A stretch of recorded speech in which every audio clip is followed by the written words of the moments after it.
project Herpetoculture. I don't remember what episode this is. Tyler France, the Chameleon Collective. How you doing, man? Doing well, doing well. Friday, a little overstimulated from teaching eighth grade all week, but we're here. Eighth grade is wild, dude. That's a rough age. How long you been teaching eighth grade? This is my coming on 10 years of teaching eighth grade 10 science. years. Yes, sir. Wow. That's remarkable. Very nice. They keep me on my toes, keep me humbled.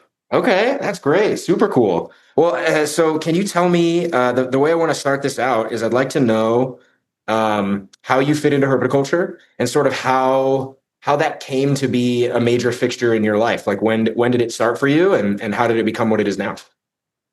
Started, for most of us very early on, like dinosaur kid. My mom and my dad were like big supporters of me going out and researching reptiles, bringing me to, at this point, pre-computers, we're going to the library and bringing out books and reading about reptiles at home. Yeah.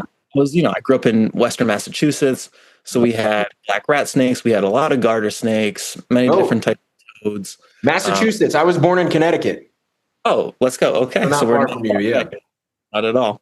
Yeah. So it was, that kind of started the interest and then started keeping reptiles. Again, this is how old when you first started? It was like 8 years old. Okay. And actually it started with inverts, tarantula, and then I switched over to reptiles. Smart call. It was a great call. As much as I love tarantulas, reptiles I know. I'm totally joking around. Yeah. all good. Yeah. But I just didn't have. I had a great time keeping reptiles. However, I just didn't have the best of luck, and that came down to really my husbandry, my overall education, the lack of resources that were available at the time, and really just kind of going off of word of mouth from the people that I was purchasing from whether that be like a small time reptile shop or like a Petco. And so that kind of, that soured the taste a little bit. And I always loved reptiles, but I just like didn't want to keep something that was going to die and suffer. And I couldn't take myself to do that. So, at like high school, college, I started keeping reptiles a little bit more. I was able to do a lot more research because the internet came about. And then in college, I actually looked after the herpetology professor's collection. Cool. And, dude, this was awesome. So this was like a year and a half, I gotta say, and he had hundreds, if not like close to 1,000 different species in this top floor of like it was the moral science wing at the time. So it's this a building on campus. It was UMass Amherst. Okay. And the dude was like your classic old school, like rode a Harley, beard down to the floor, like long white hair with the bald spot on top, glasses, short, ornery as heck, like not the night. Legend. Absolute legend. So he brings me in. This was like my first like interview, and he's going through the collection. He had a couple alligators at first, and he brought those out, and he's like, this is how you're gonna have to take them out. And I'm a college kid, so like, I don't know, maybe my prefrontal cortex wasn't totally formed at the time. So I was like, yo, man, got you. Yeah. And, he's going through the collection. There's these big berms. There's the reticulated, bunch of massive tortoises. And then he gets to this caiman. It was like a dwarf caiman. Yeah. I don't know if you ever like remember these. There was like these plastic, I don't even know what they're made of. They're almost like yellow color, and they were triangular with like these. The Neodesha cages? Yeah, dude, he had those all over. So that's like what everything was in. Yeah. So this caiman's like, I'm like 6 foot tall. So I'm pretty tall, like for a dude. And it's above him. He's got to be like 5'2". And I'm looking at this caiman and I'm like, I'm not taking that out, man. Yeah. I'm not. He's like, why? And he like reaches in, like you can barely even see over this cage, rips the caiman out. He's like, here, hold it. And like, that was my introduction to like a lot of like different reptiles that could mess you up pretty bad. Baptism by fire, as they say.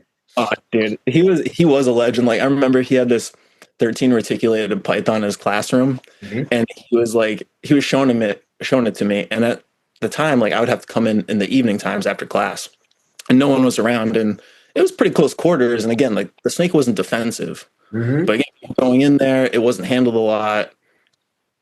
Things could go bad quick, and so he just had like this 151 and like a mason jar, and he was like, just smash it and like dump it down his throat. And I was like, dude, what what do you want me to do? Like, Guys is going wild, living in the Wild West over there. it was, but it was like for me, it was great because I was in college. Mhm. I got to bring like my friends at night, and we would go up to like the roof of UMass and like get to look at all these different reptiles and got to hold chameleons, look at different types of geckos and turtle, like massive turtle collection. Mhm. Um, so that like kind of re-sparked Okay. things. And Wait, it, no, sorry, sorry. Keep going. Sorry.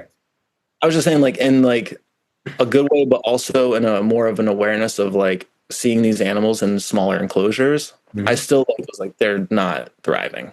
Okay. They're surviving. Sure. Sure. Sure. Did when you said earlier that when you got the reptiles as a kid, you didn't have a lot of success, and then it was related to your husbandry. So I'm just curious because I think all of us have been there. Like I have many, many memories of stuff I thought I was going to keep and thought I could do it right. And I thought I had done my research on how to do it, and it just didn't work out. Can you elaborate a little bit on what you mean by like it just didn't work? Yeah, so there's a couple different instances. So first was not a bearded dragon, it was the mountain horn dragon. Hmm. It's wild caught, super cool. I remember my mom and I walking into the reptile store, and both of us were like enamored. We were like, "Holy crap, this thing is Yeah. like something I've never seen before." Yeah. It was a specialty reptile store, so that we had the fogger, we had like a drip system. We knew that they weren't able to like drink out of still water. Was Yeah. like the extent of what we knew. Hmm. UVB wasn't even really a thing at that time. So we were just using like your regular basking light. Maybe UVB was a thing, Yep. but I just mean, I don't know you know what year roughly? um, this had to be 2002, maybe 12, So maybe 11. it could maybe it was that there just was there might not have it might not have made it to you by then because the first UVB bulb was like 93 or 95 and it was Okay. Zoomed. And that was Yep. the first one. And so but I don't know just because they made it doesn't mean that it was in every reptile shop in the country, right? So I have no idea. But I know what you mean when you say UVB wasn't really like a part of the equation, you know?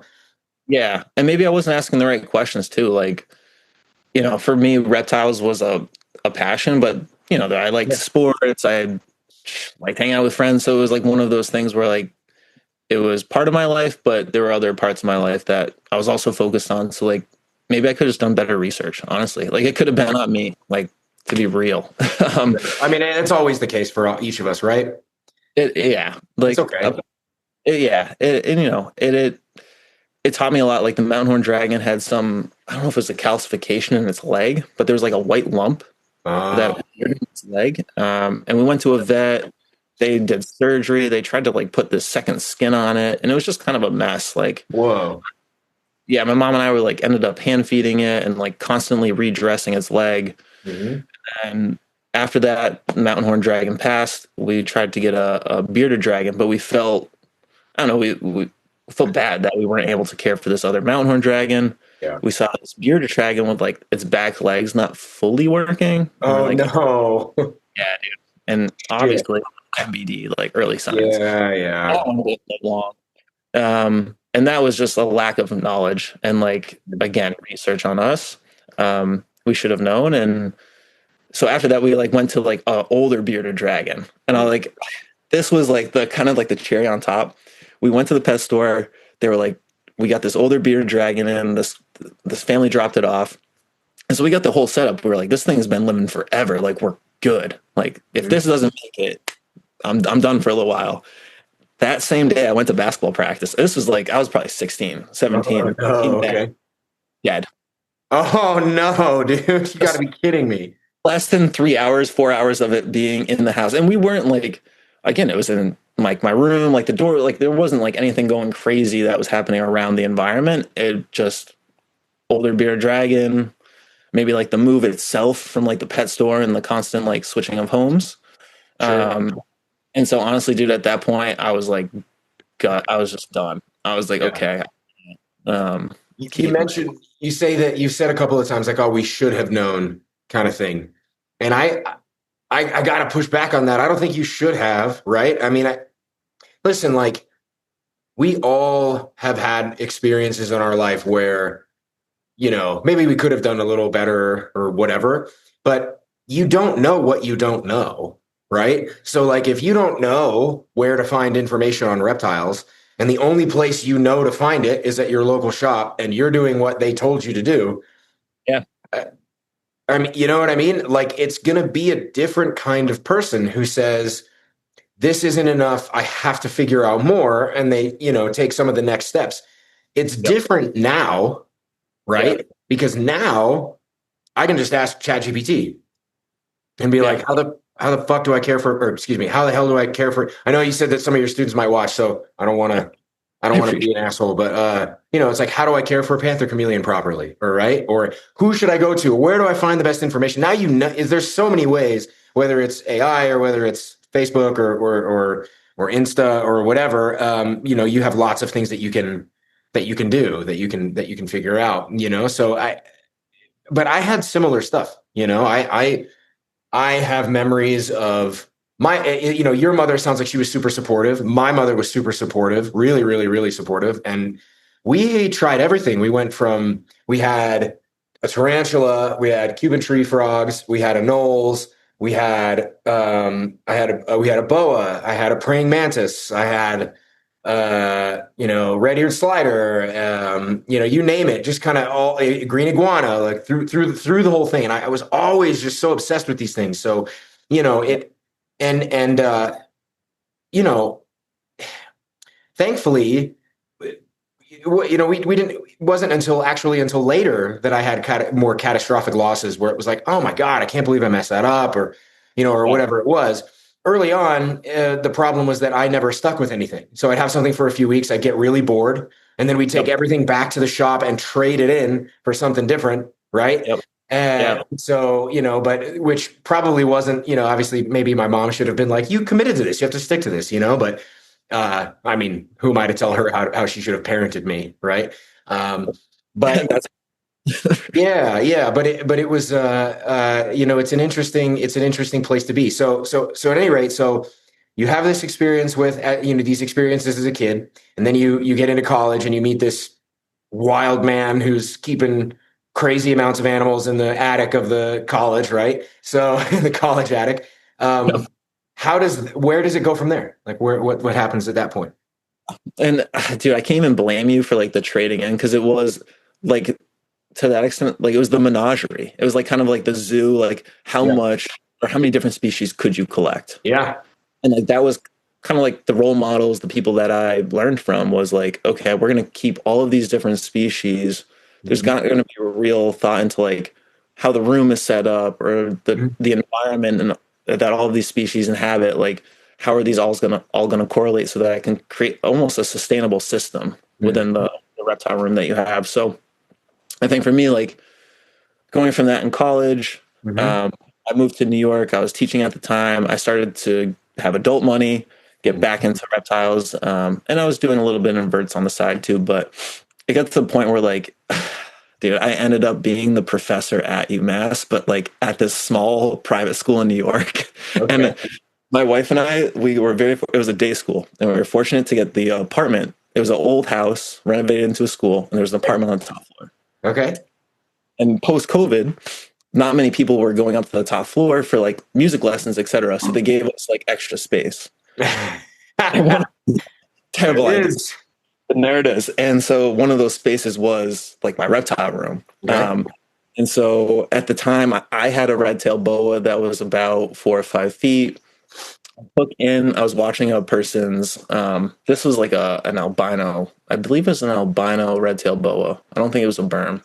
Gotta but it was about 6 feet. So it was another big snake. I had Egyptian diadem rat snakes, which are like rear fang venomous. Yep. Uh, 3 leopard geckos, like 6 tarantulas. Like I created what I grew up, kind of like the environment that I grew up in. Yeah. And it got hard, dude. It got hard taking care of that many things, being able to really like meet all of the factors that all of those animals need in such like a small space on the third floor where it's an old building, dude. Like you can't really like keep track of the AC or the heat. It's just gonna get really hot in that. And so for certain species, it's just not gonna work. Yeah. Uh, and so you go through all those trials and tribulations, like seeing animals not thrive and just surviving and passing, and you're just kind of like, okay, this isn't what I want to do. Yeah. Um, and so I actually just started listening to podcasts. I started listening to like Animals at Home. Right. I listened to like Bill Strand from the Chameleon Academy, and I just started like opening up like Shout out to different. Bill. Bill, you're the man.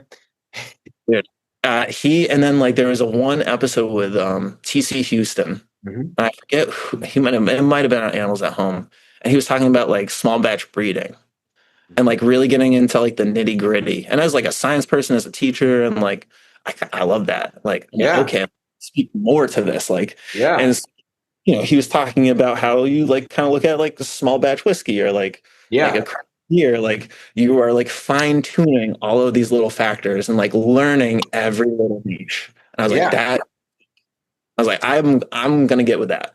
Um, Yeah. and at the same time, I bought stupidly. My wife went away for vacation, and I got a baby Savannah monitor, and Nice. it was great. I love her, love my wife, and love the monitor. But she was like, "Dude, like this is like a 4 or 5 foot animal. Like we should have probably had a conversation." I was like, "Yeah, yeah, you're right. That's my bad. That's It's not just a 4 or 5 foot animal, it's a 4 or 5 foot carnivore. carnivore that literally needs like a room." Yeah. Yeah. Yeah. Um, but I loved like I love monitors. If I was able to keep monitors and have the space, I would dive into that species like head on. Yeah. Um, but keeping Freehold, which is my Savannah monitor, like she's taught me a lot in terms of ethical keeping. And has really challenged me and like made me save my money, made me upgrade to larger enclosures, larger space, ensuring that like we live in a larger space so that I can keep these reptiles. So like there's just so many different like kind of aspects of life that reptiles can like help you grow in. Yeah. Um, I agree. so yeah, like I leaned into that and I was just like, you know what, like this is a passion. This is something that I can do. Like, why not start a business? And so like now we are Chameleon Collective. And when how long ago, like how many years ago was this when you decided like, okay, I'm gonna make the dive? So when we moved to Baltimore like 3.5 years ago. Okay. So at that point, I sold a lot of my collection in New York. So like Mhm. all the big snakes, leopard geckos, tarantulas. I got rid of a lot of those stuff.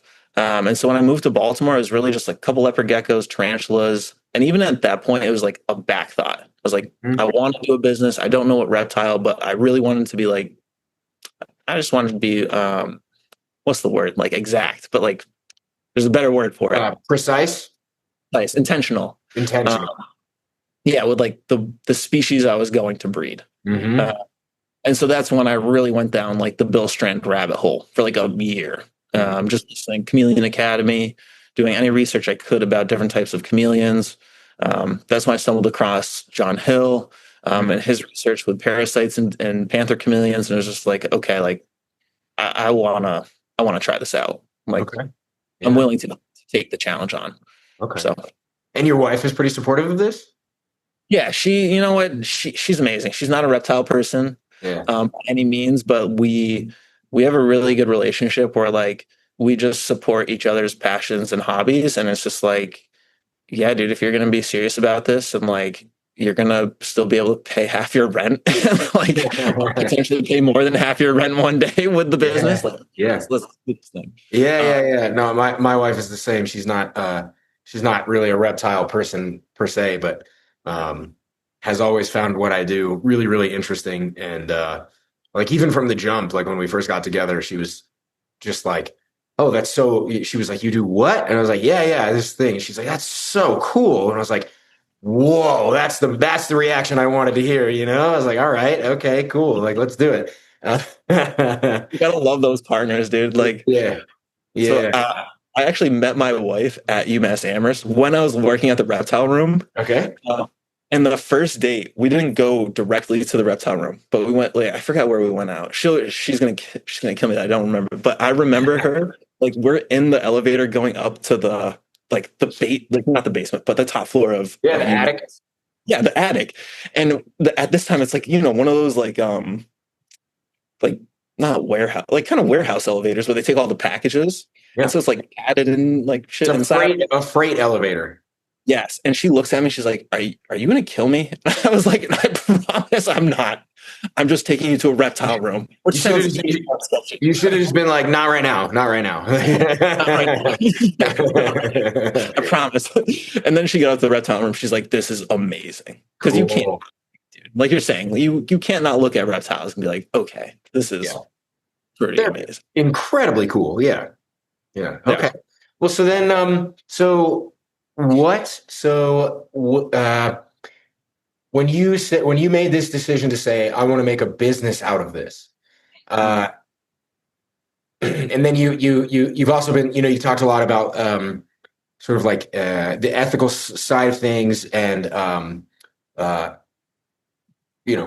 basically what I'm trying to ask is, in your mind, when you first started, what did it look like to you? What were you thinking? Like, this is going to be a business. Here's what I want that business to look like. Like, here's how I'm going to get paid for this. Yeah. Like, how did that come up?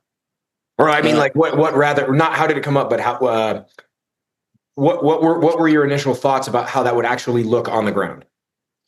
So in my head, I told myself 5 years of breeding panther chameleons, Mhm. um, and understanding that if I was going to follow kind of like these like guidelines or like, small batch breeding, like bylaws pretty much, I was going to need to be able to like individually keep, provide enough space for each chameleon baby. Mhm. And like this one podcast where Bill talks about like breeding chameleon babies and how quickly you can get over your head and it not be a fun experience. And so like that really stuck in the back of my head. They lay a lot of eggs, man. Lot of eggs. And the babies are really hard to keep. Like Yeah. and they Yeah. take, it's not easy. Yeah.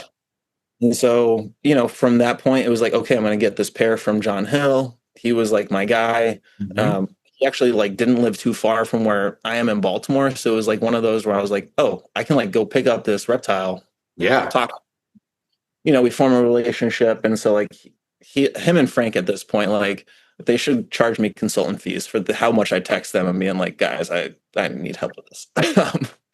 But Uh, that's another. Ooh, bless you. sorry. I'm drinking a ginger beer, and Yep. I'm pretty sure I'm allergic to ginger because I sneeze every time I.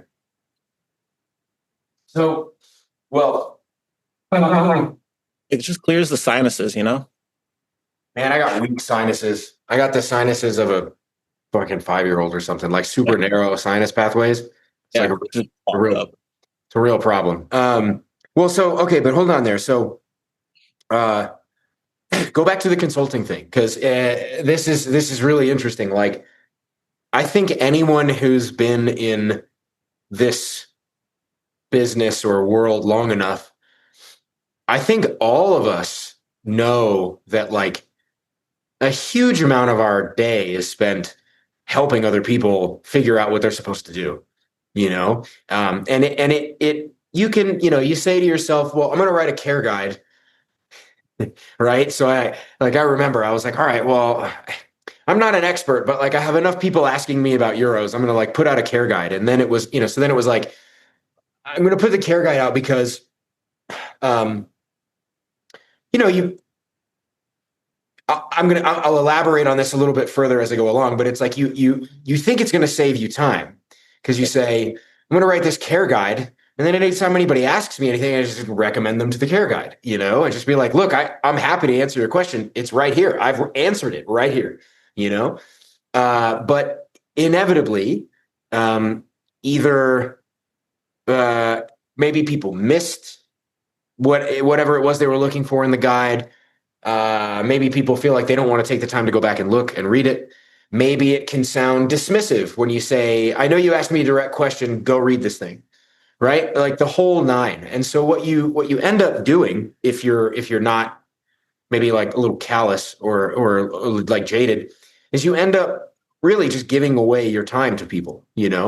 And I think there's something in herpetoculture where on one level you should, it's like it's virtuous in many ways to say, I'm going to answer everyone that messages me, and I'm going to give them my honest answer and my time, and I may, I'm still going to send people to my resources and say, hey, do me a favor and like read this over, because like it's like, oh, what are you feeding them? It's like, well, just go read the list. It's like, it's the list of food on my care guide is what I feed. You don't have to, well, but what are you feeding them right now so I can give them an easy transition into their new home? It's like you don't have to do that at all. Like you don't even, it's not a thing you have to do. But on some, no matter what you do, I think what ends up happening is you realize like, well, you kind of kick the can down the road to some Mhm. degree. It's like, okay, you've answered all the husbandry questions, but now people have questions about how to tame them down or build trust, or well, you've answered all the trust questions, and now people have questions about like, well, now what's this brumation thing and what's that about? And how do I deal with that? And it's like, all right, well, I gotta, so it's a cool thing to do it this way, but herpetoculture is unique in the sense that in just about every other world, it would be completely appropriate to invoice them and say, look here, like this is what it takes, and obviously if you there, there's some on some level, it would be kind of rude. Like people would take it as like it's like a little rude for you to ask that. Um, and I have mixed feelings about this. So maybe this is kind of what I want to get your take on it, because on the one hand, I think it's completely fair when people say, if you want my time, you have to pay for it. This is literally what I do for work. I think that's completely fair. Yep. I also think that people like Bill or Frank or uh, Heather Moy at Fairy Tale and or like I do this, or other people who, it's a good thing that there are people like that who say, I'm going to help you either way, you Yeah. know? I'm going to help you either way. Because when you make that decision, I think what you're doing is you're saying that the animal is my priority, not the person on some level, you know? Yes. And as long as I'm giving them, if my goal, if my sort of broader overarching cognitive goal is to say, I would like to elevate the baseline standard of living for these things, Yep. then it's my obligation to help everyone who asks, Um, I think that there are real limitations on your time and your sanity, especially as you build a family or, build a business. It's like, at some point, if you like, another way of saying this is like, I don't think like Elon is helping anybody figure out how to make an electric car. Yeah. Like, but, but, Yep. but anyway, this is all a long-winded, like, what's your reaction to that? So like this is I love this. I love this question. Mhm. And because I think there's so many different facets to it, and I think the healthy relationship really comes down to like um not co-authorship in the sense of like maybe like both people are teaching each other, but like a mutual respect of time. Maybe, and that's maybe more of what I mean.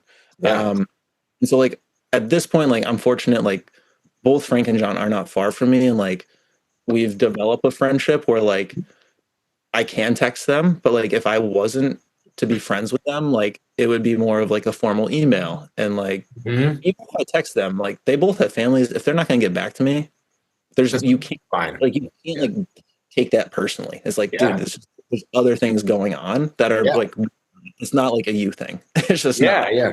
Um, Yeah. and like if I'm gonna be reaching out to like anybody, whether it be Frank, Bill, John, like anyone, can you answer this question yourself? And this is what I tell my students. I'm like, can you critically think and Yeah. gather the research Yeah. and Yeah. just answer yourself? And if the answer is even moderately close to yes, do that first. If you can't Right. figure it out, like then by all means, then you can reach out and you might have even a better question than you initially started with. Yeah. Like, Well, sorry, no, yeah. no, no. I already talked a lot. I want to let you finish your thought. Yeah. Well, no, it's like I was just gonna say like that, and on the other side of this now as a breeder and people buying animals from me, it's you do feel like a sense of like it's not necessarily about the person, it's about the animal. And so Hmm. if you want this species to thrive, you want this animal to thrive, you do have a like an extent of responsibility Hmm. um, within reason. Yeah. So Yeah. Within your own physical limitations as a human being.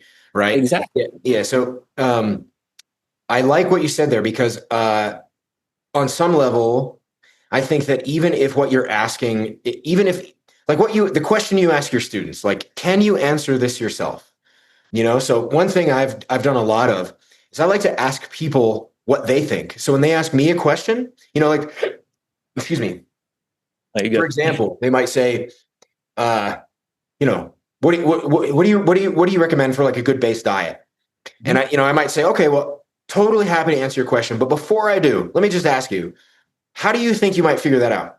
Or what do you think you would do if you had to answer this? If someone asked you, how would you approach that? Right? Not because, and this might be a poor example because maybe diet's the wrong one. Maybe it's something else. Maybe it's like maybe it's more applicable to, you know, like because you get I think everyone will understand this. You get a range of neurosis, right? So you get everything from people who don't care enough about what the animal is thinking or feeling or experiencing, all the way to people who obsess over what the animal is thinking, feeling, or experiencing. And you have to say, dude, you've got to chill. Okay, this is Yeah. this is not a factor, right? Like you have that whole range.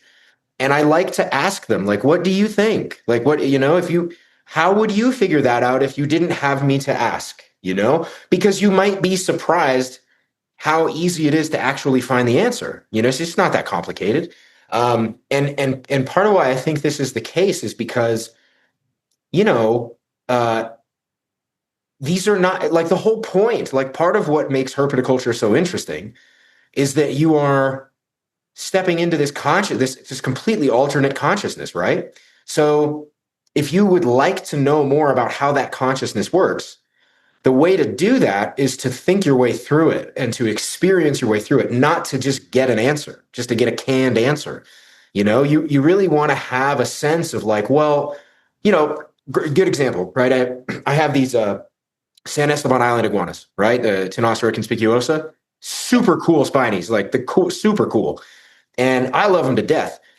Yep. There's not a lot. There's not like a lot of like really hard refined info about Tenosura conspicuosa specifically because Yep. they exist on San Esteban Island. Like that's all. That's the only place they live.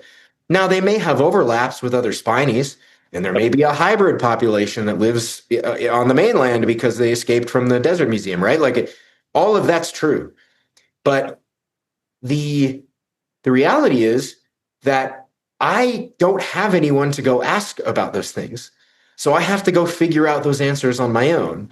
And so if I can, if I'm on iNaturalist and I find Yeah. a picture of a wild San Esteban Island iguana eating a chuckwalla, aha, Yep. I've just learned something and I can infer based on that some other information, right? And so, I feel like a big, like a substantial part of what I have ended up doing in recent years has been trying to, obviously, you put out all kinds of information, but I really feel like there are sort of foundational principles or foundational concepts Mhm. that we can convey to newer herpetoculturists that will help them answer the questions themselves, right? We want to teach them how to fish on some level, Yes. right? Exactly. Like Yeah. there's, oh my God, dude, you like hit the nail on the head there. Like it was so like, this is exactly what I try to like initiate in my classroom. And it's like, it's so one dimensional to memorize something, Yeah. but multi-dimensional to apply it because there's Mhm.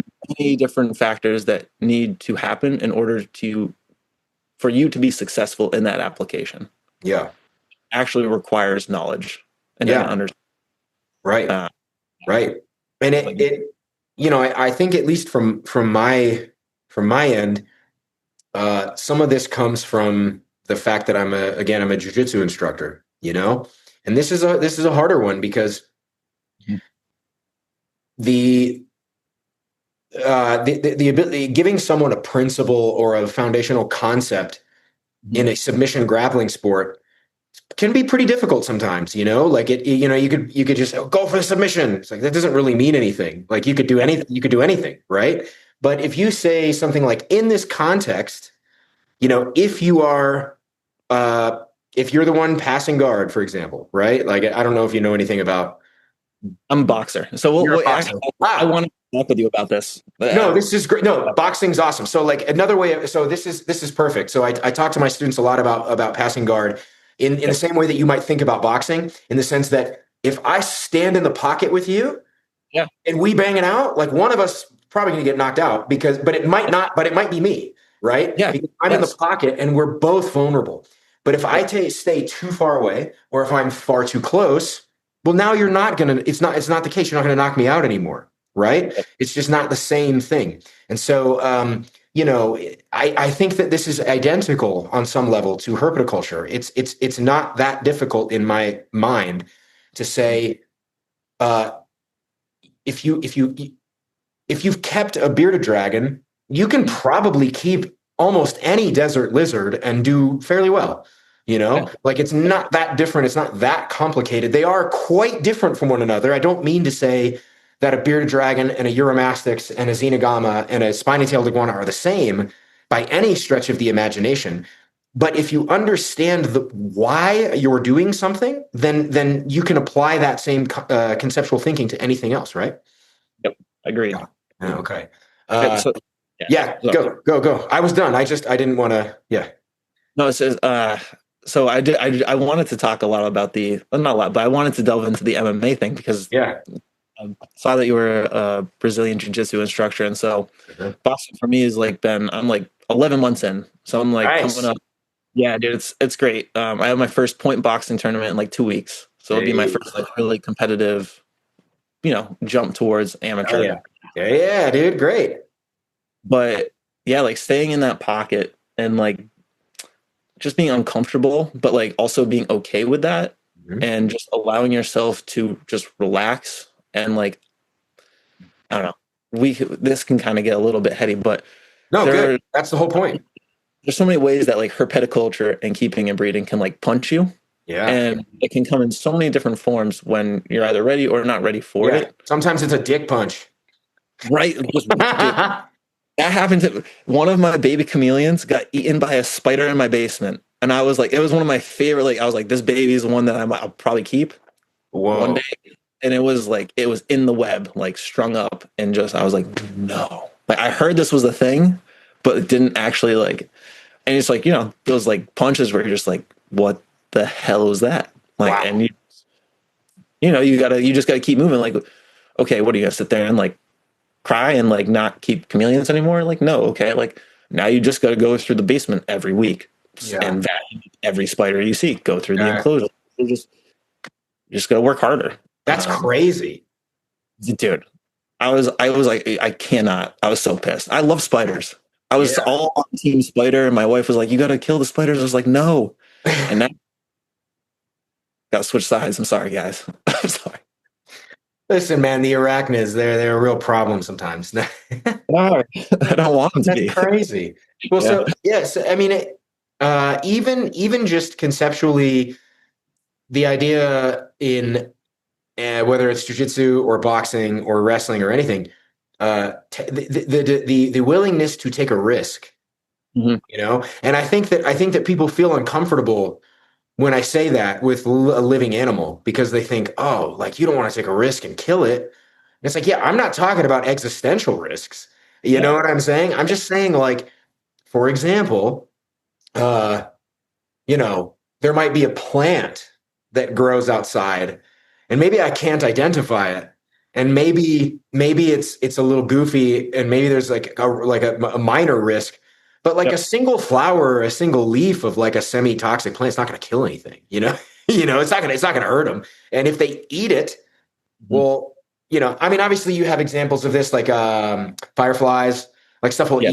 eat fireflies, but it kills them, right? So Yep. obviously that's a very different story, right? I don't mean like that kind of risk.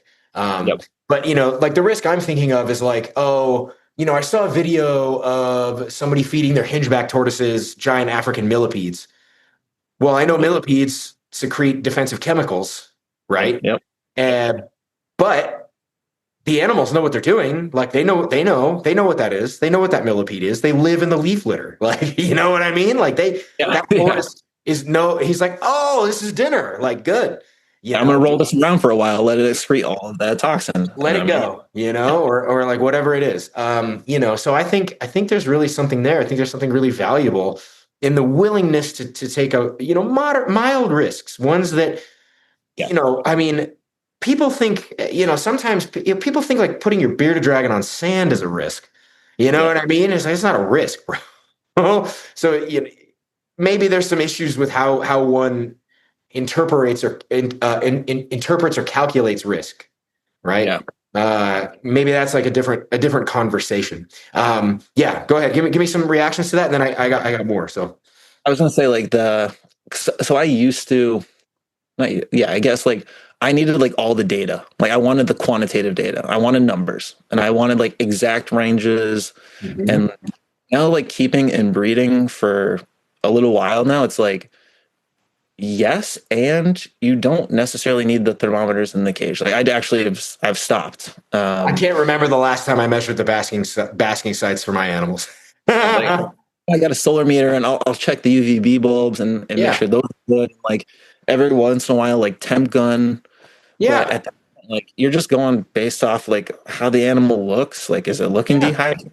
Okay, I'm gonna turn up the mister for a prolonged period in the day. Like, yeah, is it a little thin? Okay, I'm gonna feed it a little bit extra. Like, yeah. I don't I, I feel like I've learned more through that way, which is a little bit uncomfortable because you don't have like this exact number to go off of, but you're more like reading the nuances of your animal. Like it's Well, that's the whole point, right? The animal should be the thing that's telling you everything you need on some level, right? Like I I struggle sometimes to like really get behind that as a concept because, you know, to me, when I say like, look, the animal's going to tell you everything you need to know, sometimes to me that sounds like, look, your body knows what it needs. So just listen to whatever it is your body is telling you to eat. I'm like, dude, my body will tell me to eat like a pint of Ben and Jerry's ice cream. Like, it's a terrible idea, Like, my body doesn't know what it needs. Like, the clusters right now. Like, yeah, like I'll just eat these.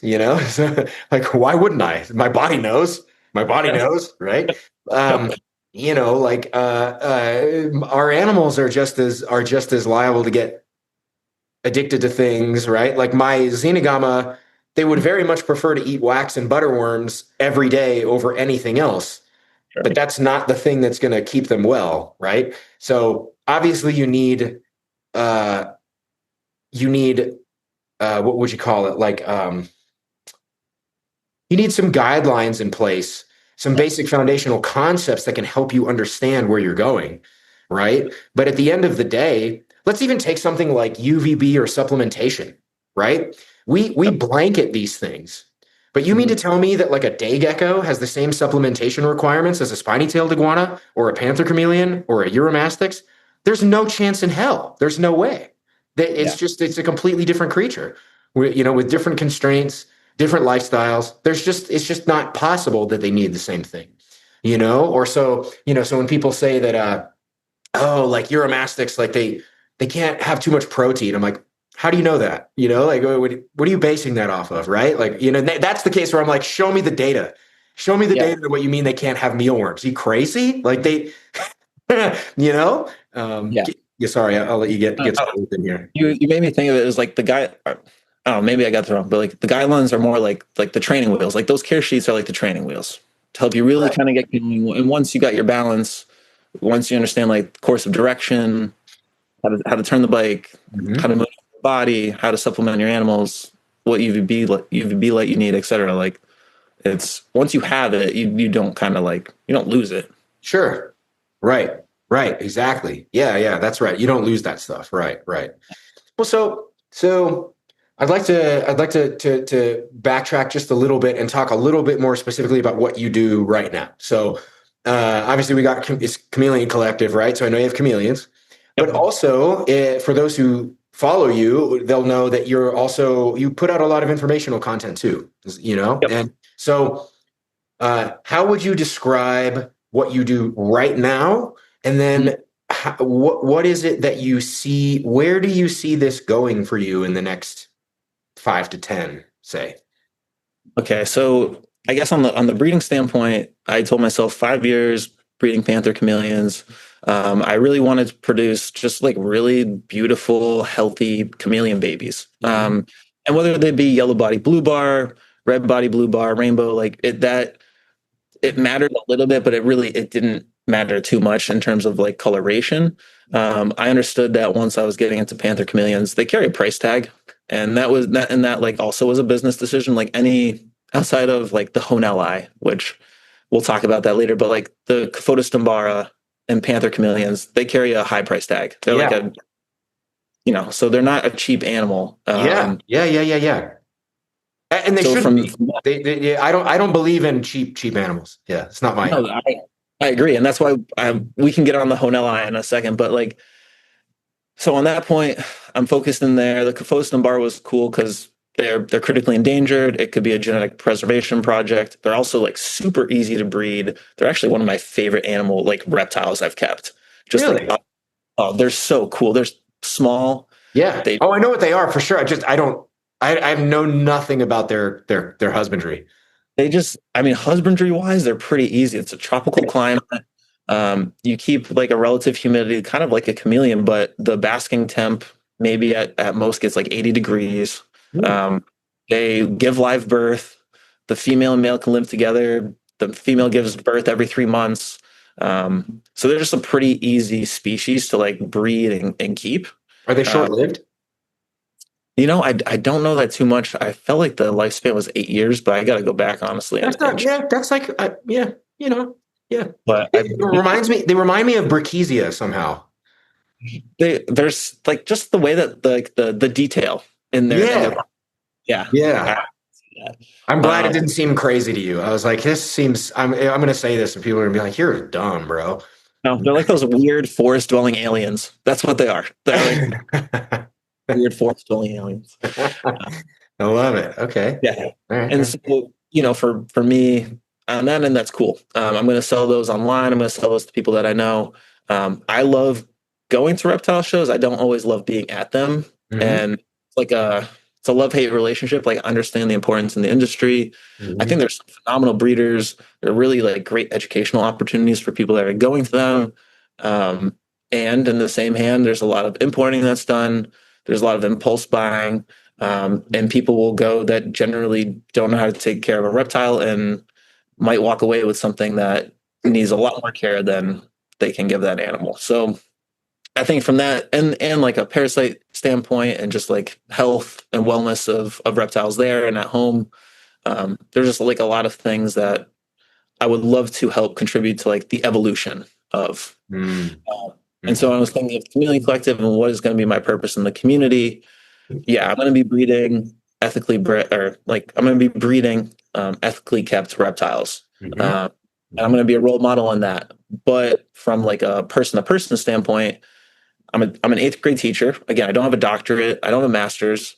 And so thinking about what I'm good at like connecting with people, making them feel seen and like supported, and just like being a student. Like this is how to critically think. And I might not know everything, but I'm going to tell you the questions I would ask, and I can be a Sure. role model for you. And like, Sure.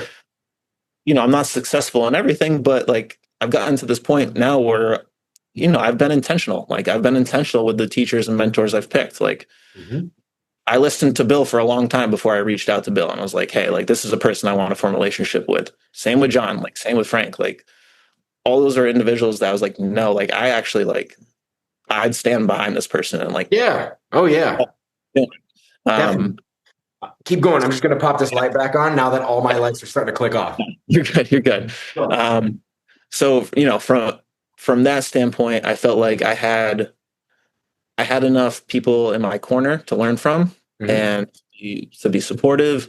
And at that point, it's just like letting it rip. So like, how can I be creative? So the thing was to bring parasite detection services. So my first year of vending, all I did was bring a microscope, offered parasite detection lessons. So I'd teach people how to run fecal smears and floats for the reptile.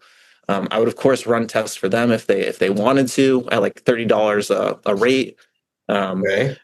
it was pretty cheap. People got micrographs and pictures of the reptile feces. So it was pretty cool. Nice. Poop Yeah, pics. Let's go. poop pics. Like that's what I started the vending on was poop pics. Sick. It was sick. And so like, now I'm understanding that I got to be a little bit more multidimensional and what I'm bringing to the Mm. table. Like, not everyone is going to be wanting to learn about parasites, but people want to learn. I just got to be able Sure. to meet where they're at. Yeah. Um, so Yeah. this coming spring, summer, fall, um, there's going to be like an evolution in how I vend, and there's some new ideas that I have, Mhm. that I hope, if there are any reptile expos that are listening to this that would love programming and ways to bring community together, that would mean also like customers and breeders and keepers, around education and awareness, like please reach out, because I'm gonna launch it from my own booth. Like I've reached out to expos and they're like, the educational programming really isn't there yet, like, Mhm. or it's not popular. I Mhm. just don't believe that to be true. Like What, reptile what people. do you when you say educational programming? Can you elaborate on what you mean specifically? So I mean, like, there's like workshops sometimes at reptile expos where like Mhm. vendors or experts will come in. They'll talk about, like, I did one with John Hill on parasite detection, Mhm. um, and I've done a few, and like some are flops. Like you'll have no one come, and Yeah. I'll come with like multiple microscopes and be like, I'll teach you how to run these for free, like these parasite detection tests. No one will be there, and it's Mhm. just one of those things where it's like I don't think people don't want to learn. It's just how it's being marketed or how it's being framed. Like I just people against reptiles like to learn about the Mhm. reptile themselves, the place they come from, the different niches in the environment, geography, like culture within the area. It could even expand to the people within the area that are, inhabiting the same region as the reptiles. So I just think that education in herpetoculture right now is like a little archaic, and like Mhm. we could evolve to be, I don't want to say better because that's so lame, but like, It's not lame. It's really not. okay. Really It's not. the end of a Friday. I'm like, I could think of a better word than this, but we It's could be better. okay. It's okay. It's not always easy to it's not always easy to like when you are trying to do something that's a little bit new, it's not always easy to articulate the exacts of what it is you're up to, you know? Sometimes I feel like I've described this before where like there was a long time where like I couldn't tell you exactly what I was up to. It's like, yeah, I breed Euros and lizards, but like really at the end of it, it's not what I feel like I do. I don't feel like that completely encompasses all that I do, right?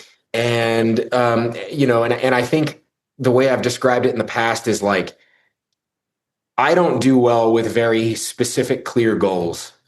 Mhm. My mind is more geared towards generalities at Yep. first, and then what happens is I end up the target becomes clearer as I get closer, you Yep. know? And Yeah. so there's some there's a certain degree of ambiguity or blurriness when you're doing something a little bit different, you know? Yep. So I completely understand when the words don't come to you exactly as you might want them to. But so okay, so you have your chameleons, you have your Cofotis, you're doing your teaching people how to do parasite detection. You're doing parasite detection on your own, um, and then you want to do help expos and other platforms develop their educational programming, right? So, uh, what are the biggest hurdles that you think you have in front of you right now with regard to what you'd like to do? Uh, all right. So first, I'm so glad that you said like that. There was a time where you're like, I don't know what, because this year it was like, the first year was easy because it was like, all right, I'm going to breed chameleons and we're going to like get the business set up. And then the second year, I was like, I was going to do like a goals for like the second year in the business. I was like, I don't know what that is. Like, I know what direction I'm heading in, but You don't I exactly know what the next step is. yes. Yeah. So thank you for bringing that up. And Oh I also yeah. like that relates to MMA too. Like anytime I get in the ring, it's like, okay, like, I mean, I'm fighting someone. I don't know how good they are. Like they could have 8 years, they could have like 1 year experience, but Yeah. we'll But see what happens. everybody goes to sleep the same, as they say. Exactly. Don't care how good they are. They all go to sleep when you choke them. I'm gonna remember that one. But nah, it's thank you for saying that. Sure, sure.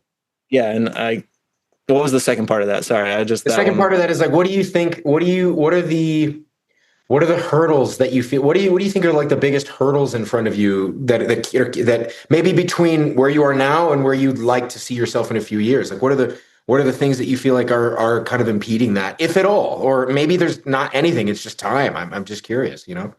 I mean, time, yeah, but like honestly, I just think like finance wise, it just takes a lot of money. Like if I'm going to do what I want to do for these many of these expos, there's going to be like there's just going to be many resources that I'm going to have to acquire and Mhm.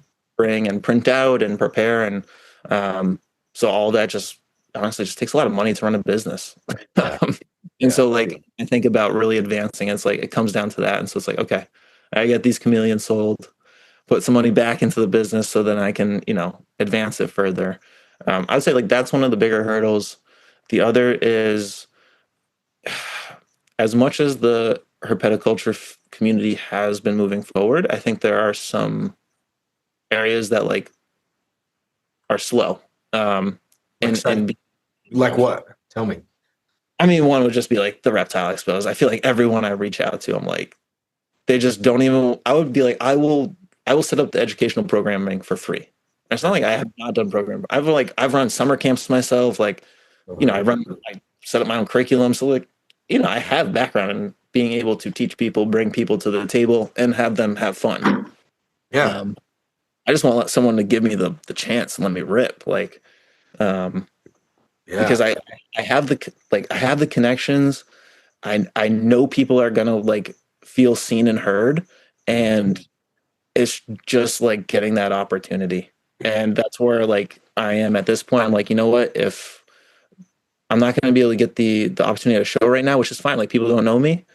I'm going to have to let people know me and Mhm. like do it right from the booth and like just be super organic about it. And like, I don't know, my vision is for like, if you're at a reptile expo, you're like, oh, I'm going to stop by the Chameleon Collective. And it's not necessarily to buy like a reptile. It's just like, no, I'm going to stop in. I'm going to learn something new, Mhm. connect with other like-minded people and like feel good, like get my bucket filled.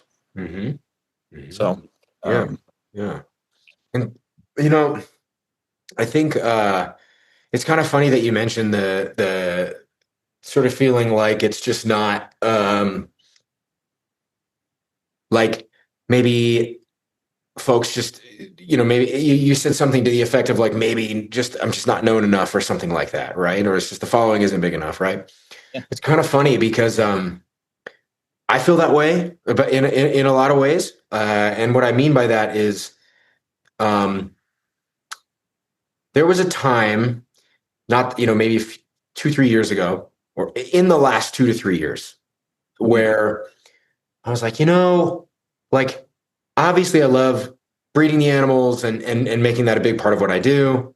And at the same time, I thought, well, the next logical step for me looks like some kind of partnership arrangement, right? Some just some set of partnerships where, I there's a product I really, really like, and I go to them and I say, hey, listen, like I've got a lot of people who want what you are selling. So like you should pay me to hawk your wares, you know?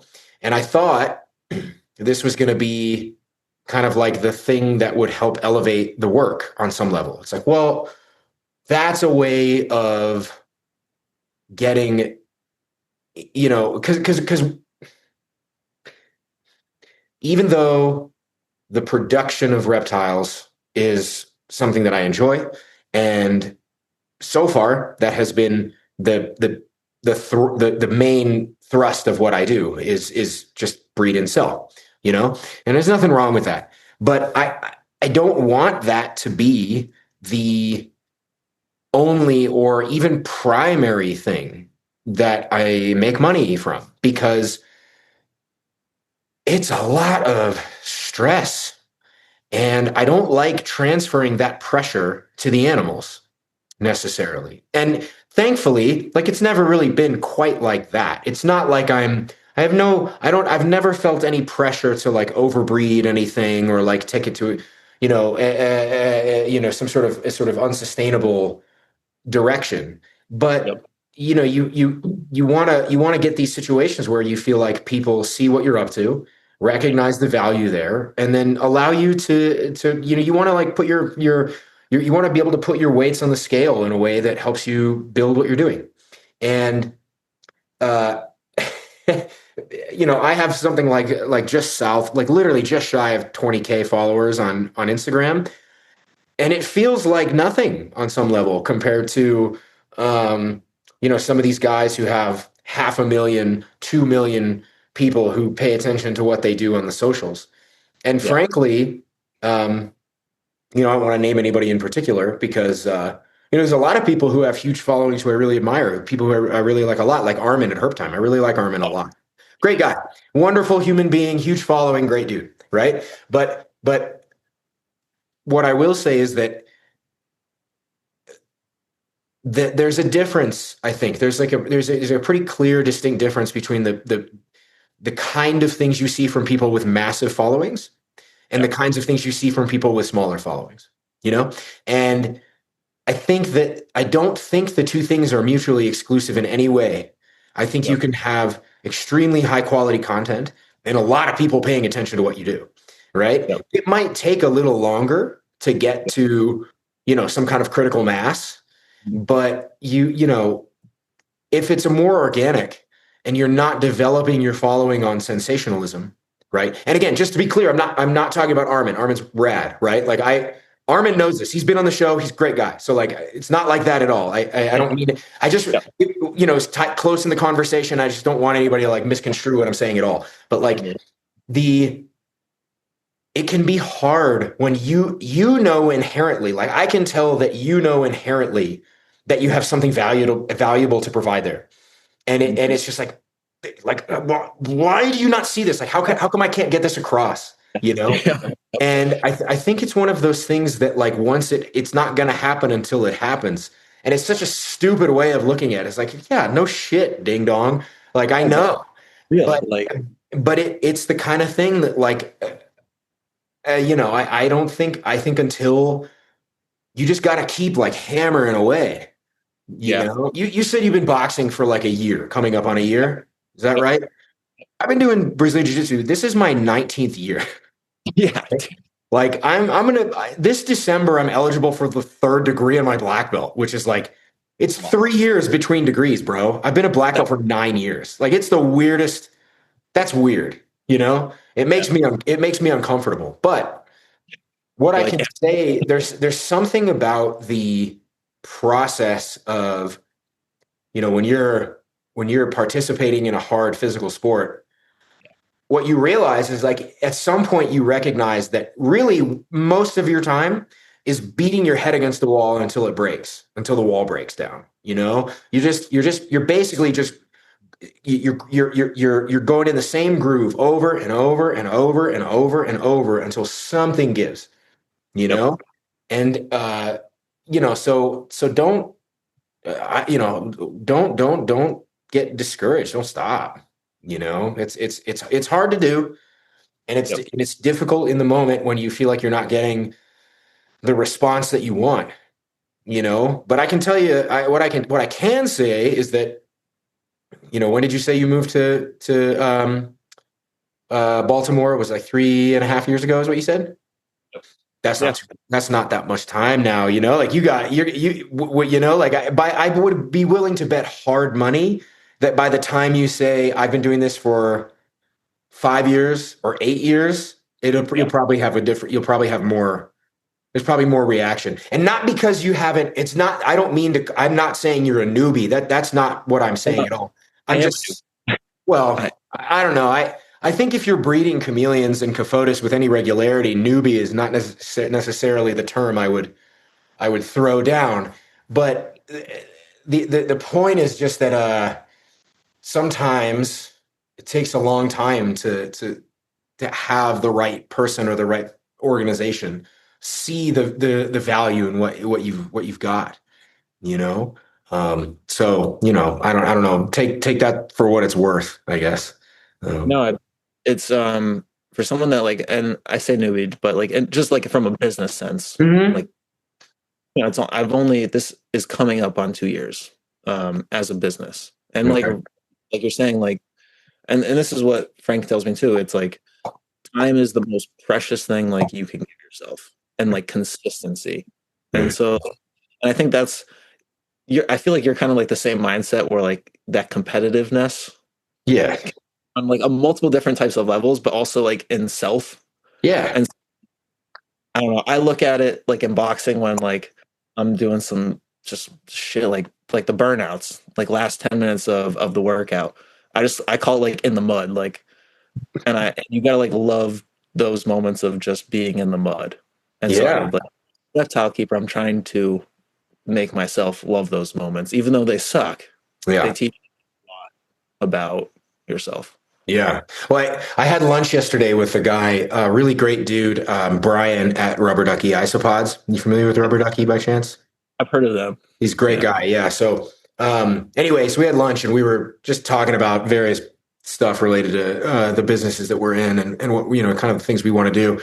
And he made a great comment. He's like, listen, dude, he's like, when my wife quit and we started doing this, just work together. He was like, I told her, I was like, we're just burning the boats. And it's like, yeah, I like that. Like, I'm just burning the boats. And it's the same because it is the same mentality, like I've had friends who want to, who say like, oh, I'd like to, like, where do you work out? Like, or do you do workout at home? Like, can we work out together? I'd like to work out with you. I'm like, you don't want to work out with me. And they're Yeah. like, why? I'm like, because I'll die to beat you. Like, I will die. Like, I I will would, kill myself to beat you. Like, I will win. Like, you don't understand. Like, you have no idea the kind of torture I will put myself under to win. yeah. Oh no, yeah. Like you will make sure that even if you lose, it's not on not working hard enough. Yeah, no, yeah, exactly. If I lose, Yeah. it's because I died, not because I Yes. didn't do enough. Yeah. Exactly. Nope. Yep. Yep. It's actually kind of fucked up. Like, I wish It it. really is, but like also I wouldn't want to not have that mentality. To be Yeah, like yeah. maybe it's what year were you born, Phil? Sorry if it's like that's too personal, but are you a It's not. millennial? No. Yeah, no. I was born in 1987. Okay, I was 90. So I was 90, like yeah. so we're like around the same generation. I feel like that's like we're kind of built up in that like Yeah, you yeah. I mean, it definitely. self-deprecation almost. Yeah, I mean, you grow up watching The Karate Kid or um, Three Ninjas or any of the sidekick like Chuck Norris films and shit. You're just like, oh, okay, or like Bloodsport. Just Van Damme, just go insane. Yeah. Yeah. You get it's a different group of people. Those millennials, I guess. But yeah. So okay, so. What I'd like to do next is I'd like to not I don't want to stop yet, but I would like to steer us that direction only because I got to make sure I can stop in time to help get my kid going to bed. My son is 19 months old now, and he won't go to bed now unless mommy and daddy are both there. And so I got to be there with him. So, but it's not a super tight constraint, but I have a handful of closing questions that I want to ask you that I think you'll like. Um, the first one is if you were to take a look at herpetoculture broadly, like just from you zoom out broad perspective, what's the thing that has you most psyched right now about herpetoculture? And what's the thing that you'd like to see change if you had the power? If you were like grand dictator of herpetoculture and you could make a change today, right now, what would you say those two things are? Okay. The first, like what I'm excited about, Mm-hmm. uh, I'm really excited about actually a lot of like niche species coming Mm. into the fold. So like I was fortunate enough to go to Tinley recently and like walking around like the previous reptile shows I go to, I see like a lot of ball pythons and crested geckos, which like, they're great. I love Yeah, ball they're pythons, great. Yeah. geckos, but seeing like different types of species like the calotes, I think they were like intrinsically ectothermic, I think is Yeah. the Yeah. they produce some beautiful lizards. Like that was a booth. Like when I walked by, it brought me back to seeing like that mountain dragon for the first time. And I'm seeing more species Cool. like that where you're like, holy cow, I've never seen this before. and you have a group, or like even if it's a small community of people that Yeah. are really into it and like real nerdy. Um, Yeah.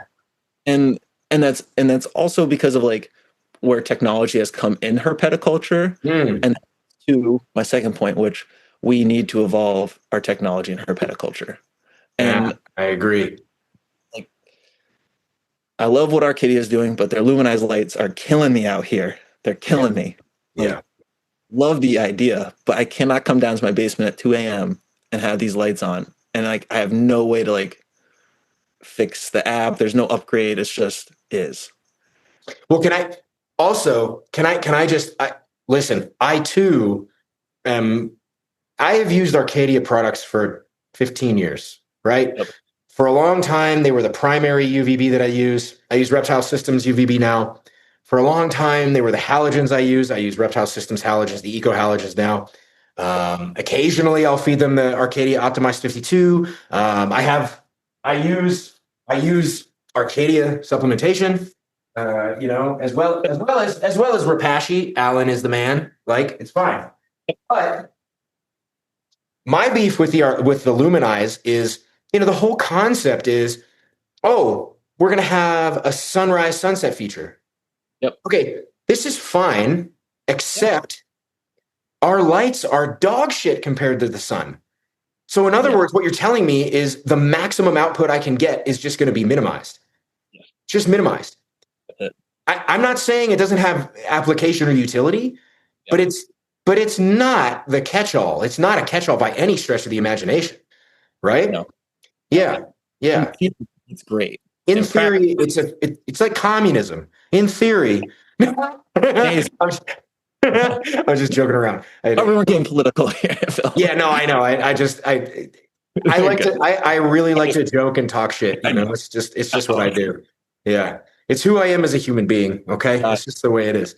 Okay, okay. So I didn't mean to derail you. Tell me more about what you mean when you say the technology in herpetoculture just has to level up. I would say from every aspect, from humidity to checking thermometers from your phone. Like I have the Casa apps right now, which are great for like turning on and off the lights. And I have I think it's Eufy for like the thermometers and humidity.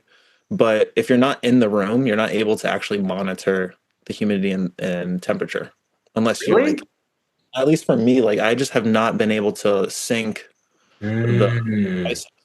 Um, and so like I just feel like there's a company that could do a better job of incorporating all of that at not such a high price point. Like that's another part of the industry that like I'm sure maybe it's warranted in some regards, but it's really expensive to get Yeah, like a quality product. And again, like that could be warranted, but yeah. like 250 for an Arcadia Luminize is like it's a lot of money. That's a lot of money. A It's lot a of money. lot of money. Yeah, So that's a lot. Yeah, I agree with you, man. I'm with you there. Okay, so the next thing, because I couldn't agree with you more. Like I've long lamented. There's a few things that I lament, like right, like the tech itself. I feel like there for a long time. What was that unit that Arcadia was? They make it's like the zoo. What is it? It's like the unit, the light unit where there's like a heater and UVB and halogen and it's all in one. I see. I've Uh, never used one of those. I know I've seen them in the store. I've oh never used. God, what's it called? Like the Zoo Pro, Zookeeper, Zoo Pro, some crap. It's Have those? killing me that I can't remember, but you know what I'm talking about, Yeah. right? Yes. So like my whole thing with lighting is like, why is it stationary? Yeah. Like why? Okay, True. if you're using a fully enclosed cage, fully enclosed, how hard would it be to put your lights on a fucking track? Just put them on a track. They start over here. Yep. It's there's no such thing as a stationary basking spot in the wild. It doesn't exist. Okay? It just doesn't exist. Why is that not a thing? And that's where it's like it's archaic. Like, how have we not gotten more creative? It's very archaic. I think even our enclosure design Just boxes? Just a box? I know. Come on, man. You can get a hamster maze. You can get a hamster hotel where it's tubes and it's Yep. that's crazy. Yep. Why is there not something different? Just give me any other shape other than a fucking box. You know? If people Like want it. It's not like people don't. Like, I know. I know. I mean, and I think the all the emphasis goes on the inside of the enclosures, which is like that's where really the rubber meets the road. That's where it matters. But it's not. Come on, like there's so many ways you could make really cool. I just feel like and it to me it just feels like low hanging fruit. You well, know? so, I mean, who's someone who's up in the grade is Savannah. Yeah, Savannah, dude. It's phenomenal. Savannah has probably the most beautiful enclosures I've ever seen. Like hands down. You know, My favorite on social media. Like, yeah, she's she's she's the best in my books for sure. she's great. Savannah's such a good person, and she's been really great. I've been sending her some of the food that I've been making, and just Yep. saying like, "Hey, just try this out with some of your stuff. Just tell me what you see." Like I'm sending it to you for free. Just like tell me what you think, Yep. because she has stuff. Part of it is that it's all her stuff is completely different from mine. Yeah. Like what she works with is nothing like what I work with, right? So I mean, we have some overlap, like the Agurnia, sure. Hosmeri, Stokes Eye, like whatever, it's awesome, but it's not the same. And, uh, it's not just her either. Like she's wonderful. So, but there's other people too. So that's actually, it's great. It kind of leads me into the next question, which is, um, if anywhere from 1 to 3 people, who are the people who you think where you're like, you just can't stop paying attention to what they're doing? I mean, Frank Payne. Frank's a good. He's a G. Frank's a G. That's my guy. Like, yeah, dude. That's my guy. He's a I nice gentleman.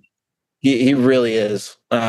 Super nice. I would say John Hill is someone who I'm always keeping my eye on, as a data scientist and someone who's breeding panther chameleons and who has been for a long period of time.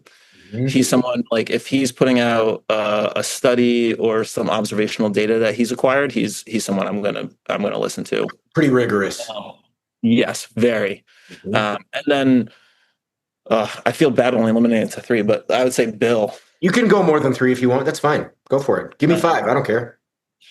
I would say Bill Strand is someone who I'm always kind of like watching it and looking at like he's just I don't know. He's the godfather of chameleons. He's not just good at what he does and like all of that, but he's also industrious.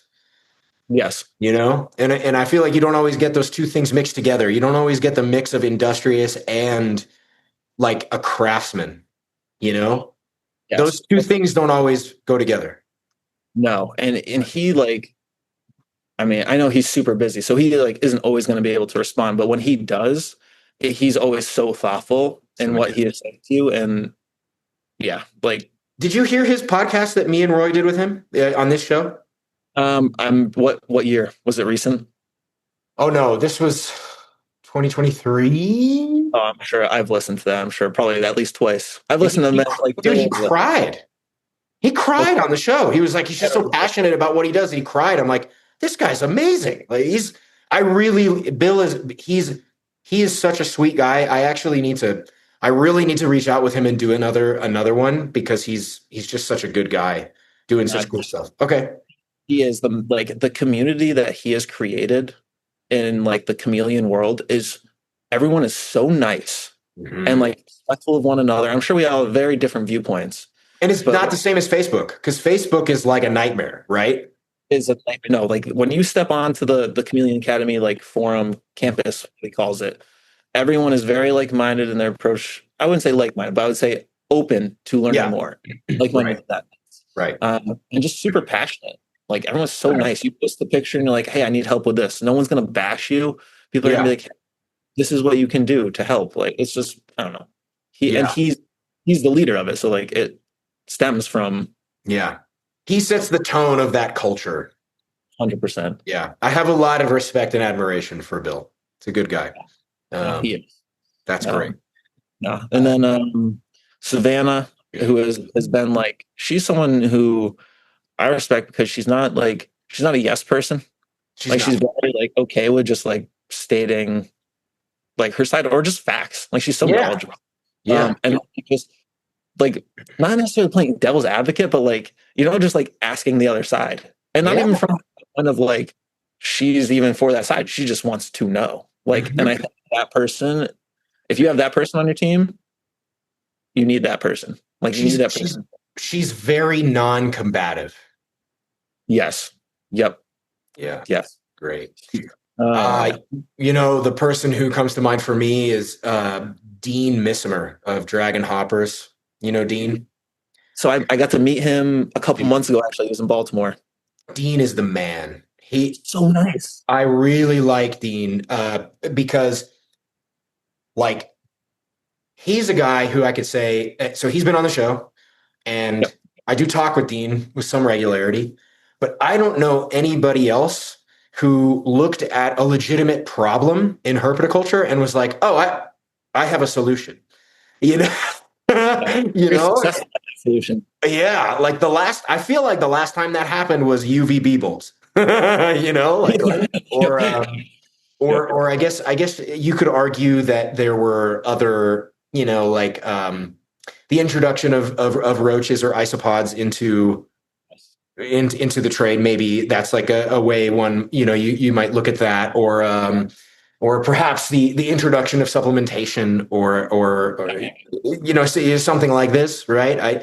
To me, Dean is a guy who it's like, this is a guy who said, why are we feeding nocturnal insects to diurnal insectivores? And I was like, God Anyway. damn, that's the simplest, most brilliant question anybody's ever asked me. So it's like, damn, dude, okay, you're the man. So I have a lot of love for Dean, and he's I'm very happy to see him doing the things that he's doing. And Um, and again, like another very ethical breeder keeper. Super ethical guy. Yeah. He's not going to do something if it's illegal. Like, Yeah, yeah, yeah, yeah. I was That's able a to pick his brain. Yeah, he's not. It's crazy that in herpetoculture, if you say this guy doesn't do anything illegal, is like a point of pride or something. It's like, dude, Yeah. why is that the case? Most other places in society, you'd be like, yeah, of course. Yeah, it's Duh. like that's the idea. Like, yeah, I have a lot of respect for him. Okay. So, all right, last one. This is the general closer question that I've been asking ever since we started the show, which is why herpetoculture, right? So, why and that I want you to take that as broadly or as narrowly as you want. So that can be why do you do it, or why do we do it? Like, why do people do it? What's this all about? Why do we do it? From a people wise, I am of the mindset that we have some genetic disposition in our family. Some time down the road, we were culturists of some form. That's what I Um, think. I'm very much of that. Like, I teach biology. Yeah. Um, that like kind of mindset resonates with me. Um, so, and why I do it, to that degree, I think it's like a backbone of who I am. And it's not like, yeah, okay. Reptiles are the backbone, but there are so many lessons, so many different like ways of living a life, so many different ways that you can take herpetoculture to better yourself. And that can be meeting new people, learning about new cultures, learning about different types of reptiles, expanding your critical thinking skills, building empathy, Hmm. um, self-resilience. Like they're just like herpetoculture has been a consistent source of life lessons. Yeah. Nice. That's great, man. I love that. I really do. All right, great. Well, listen, I think this is a great point to kind of wrap up. We did an hour and a half, or a little over an hour and a half already. So that's, dude, time flies by. I know that if I didn't have the hard limit to go help my kid go to sleep, like we could have gone for 90 more minutes. Like I'm sure. So what I would like to do is also, just for the sake of anybody listening to this, Tyler and I have been trying to get this schedule thing sorted out for like 8 months. Yeah. We've been trying to like set this up and actually make it happen. And I kept having stuff come up, and then occasionally you'd have something come up, or like whatever. And it was a lot. So what I'd like to do is I'd like to do this again, and not in 8 months. It sounds Like very good to me. sometimes sooner than that, because I think we have more, and it might even be fun. This is like, maybe tell me what you think about this, but it actually might be kind of cool to have like a group conversation. Let's say with like me, you, and then Bill and Frank. That would be dope. I'd love that. You think we could make that happen? Do you think they'd be up for it? Definitely. Okay. Definitely. Well, we'll do this then. We'll close this one out, and then what we'll do is we'll see if we can set it up. We'll get a hold of those two and just see if Yeah. we can coordinate a day where we can all get together and have a convo. Does that sound good? Sounds good. I know they would be down for sure. I'm sure. I'm sure they would. I know both. So again, both guys have been on the show, so hopefully it would be. Yeah. I'm sure they'd be up for it. But also, it's been a while since both of them were on, so it would be like the perfect time to like get a refresh on what they are up to. Because I know Frank just moved to his new facility that they got, and then and then I actually have no idea other than just following Bill. I don't even know what he's up to, frankly. So He's in Madagascar right now. he's in Madagascar right now. I'm pretty sure if he might have came back like a couple days, but I'm pretty sure he's still in Madagascar. Okay, we have to, now it has to, okay. That's what it's going to be. We're going to have a conversation, and we're going to talk about Bill's time in Madagascar, Frank's facility, and then what we all take away from that. How about that? I'm in. You just tell me the date. I'm in. Well, we got to get a date for them. Like we have to see when they're free, and then we'll do it. We can do Okay, that. here, I'm going to hit the stop the record button. Right. Wait, where'd that button go? Wait a minute. Oh yeah, here it is, up in the top.